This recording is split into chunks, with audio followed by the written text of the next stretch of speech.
consumer is very inquisitive and very interested in what they're eating, how it's being prepared, where it's being sourced from. So I think it's kind of almost been like a perfect storm in a way. I think over the past probably year and a half to 2 years, the issue has become more acute to us because more and more people are tuned into it, consumer-wise, more and more of them are tuned into what's going on with their food. What people with allergies and families of children with food allergies need to do is to have food allergy management strategies at all times and in all circumstances. And the two pillars of food allergy management are prevention and emergency preparedness. In 1988, my son Michael was born, and within 2 years he was diagnosed with multiple and severe food allergies, which included wheat, dairy, soy, eggs, fish, tree nuts, peanuts. So I had to figure out a way to feed this child. He had already had a hospitalization for asthma, so he had significant allergic disease. I went back to my skills as preparing foods, eliminating the foods he was allergic to. And in doing that, many of his symptoms of hives, facial swelling, vomiting, all disappeared. When he was 3, he was hospitalized again for asthma, and the dietitians didn't know how to feed him. They came up to me and said, he cannot be allergic to all these things. I said, he is allergic to all these things, and they said, how do you feed him? So I taught them what they needed to do in order to feed him. But what that taught me is there was a larger problem in this world, that I could not be the only person that provided food for him. So my husband and I would take him out to eat with us and explain to him he could not take food from other people's plates. He couldn't share it. But when his dairy and soy allergy was so strong, we would have to bring our own food into the restaurants.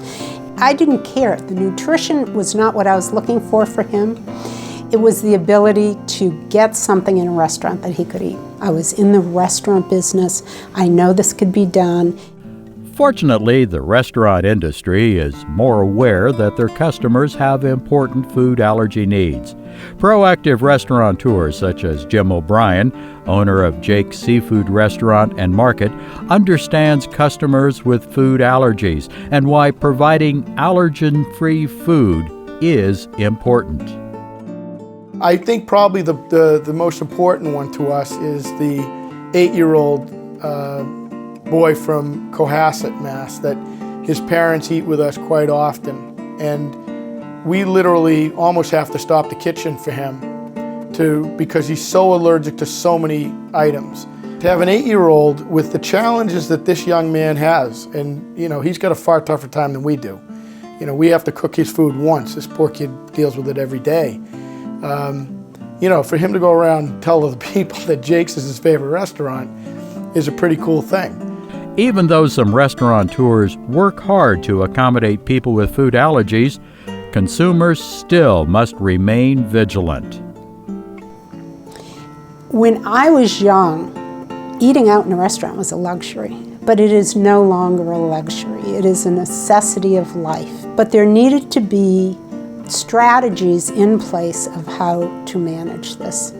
We would go to a restaurant at times where the restaurant was not busy.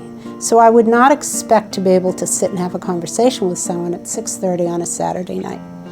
So I would either call and speak to the manager before we went, or if we were traveling, we would try to go there late afternoon to be able to have a conversation before they got busy. There were many times we went to restaurants where they asked us to leave. They told us their restaurant was contaminated with peanut oil and therefore they could not provide anything of safety.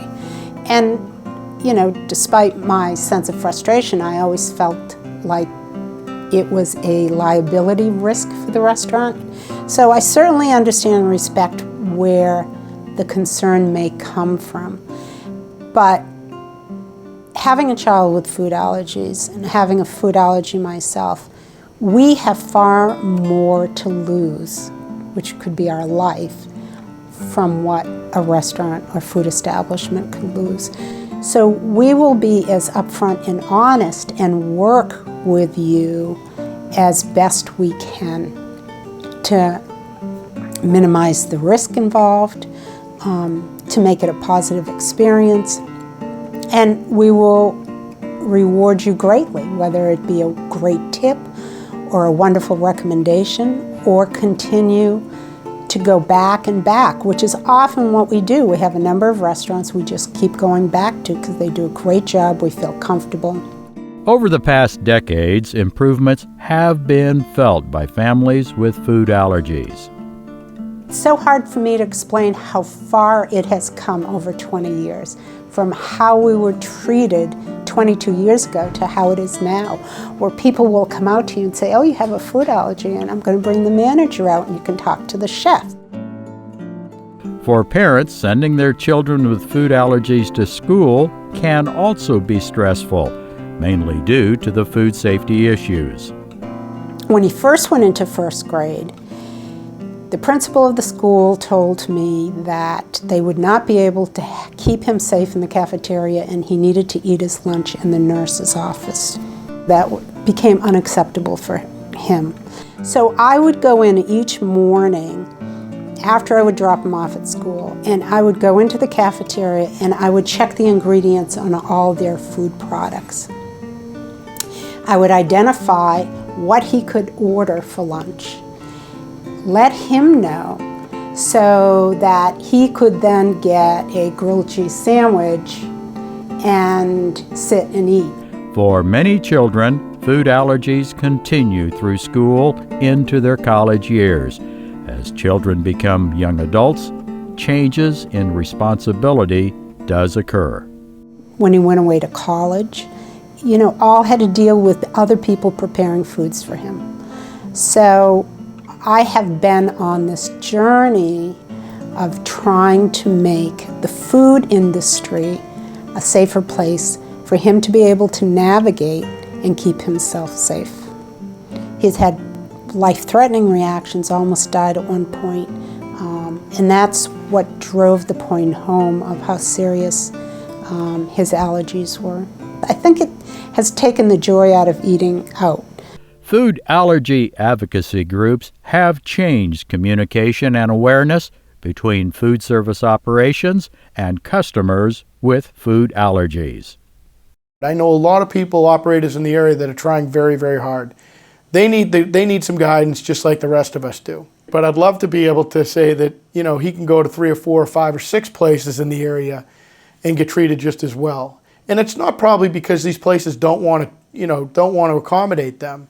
They're just not there yet. The more of us that get together and talk about the challenges, talk about the real issues facing this transition, this cultural change, the more of us that get together and talk about it, the quicker it's going to get resolved. Restaurants are more and more concerned about being allergy friendly. You want to increase the odds of every diner having a safe experience. An increasing number of restaurants try to accommodate their customers with food allergies. Food allergy advocacy groups have been influential on food manufacturing, distribution, and service. Some do a better job than others. But when we asked how much financial gain there is if they accommodate customers with food allergies, Jim O'Brien had this to say. You'll never be able to measure financially what the return is. What is great is the goodwill that it creates outside the business.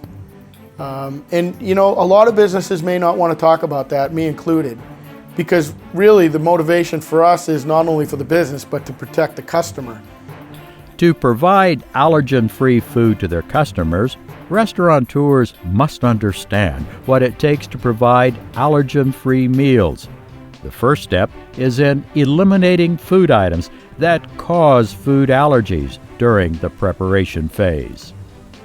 The only way to actually deal with food allergies in a non-experimental fashion is strict avoidance. So you've got a lot of restaurants coming out and throwing together gluten-free menus. just using gluten-free ingredients, but they don't understand cross-contamination, and they're getting people sick. To ensure that food service employees provide allergen-free foods, training is critical. We feel very, very seriously about making sure the customers are safe when they come, when they eat, and when they leave, on all levels. So as a restaurateur, if you want to be successful, in my opinion, you have to understand this. This is a critical issue. This is going to be as important as your supply chain. This is going to be as important as how you train, actually, and a part of how you train your new restaurant employees. This is everything. The thing that prevents a lot of restaurants is the fear factor, and I want restaurateurs to understand that it is not as difficult as it might seem. Restaurants need to put those procedures and protocols in place to safely handle those individuals. Otherwise, they're going to get people sick, and the results are going to be disastrous for the restaurant, from both a social and a business point of view. Go to a class, get training, come to a conference. You'll see it's pretty easy and that the investment is really minimal, particularly relative to the rewards. Steve Silverstein, owner of Not Your Average Joe's Restaurant, pointed out several positive outcomes from being recognized as a food allergy-friendly restaurateur.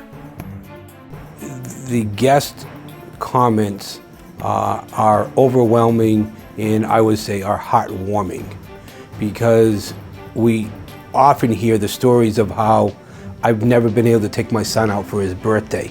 This is the first time that I've ever taken him for his birthday.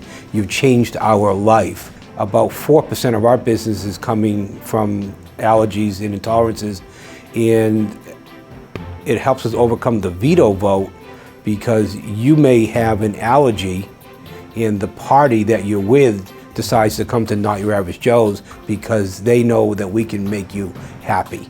And so there's 2 or 3 or 4 people attached to your party. So I would say that the value could be 10% or more of our total business. Individuals with food allergies and their families visit those restaurants. They know that they can be served allergen-free meals. But they also understand something critical from a business point of view. They understand that the food allergy community is very loyal to allergy-friendly restaurants. As we've seen, training is important. But Silverstein also emphasized the importance of culture within the organization. And because we're in the hospitality business and it all begins with the hiring, and we want to hire people with that hospitality gene, that it makes our day, it reinforces our culture, our guest-obsessed culture, and the feedback is frequent. How a restaurant responds to individuals with food allergies is very important, from the way they address the issue, serve the customer, to the time they leave. The restaurant should have many goals, one being making sure the customers are safe from the time they enter to the time they leave. Food allergies are increasing, and restaurants need to have plans and procedures ready for individuals that deal with allergies on a daily basis.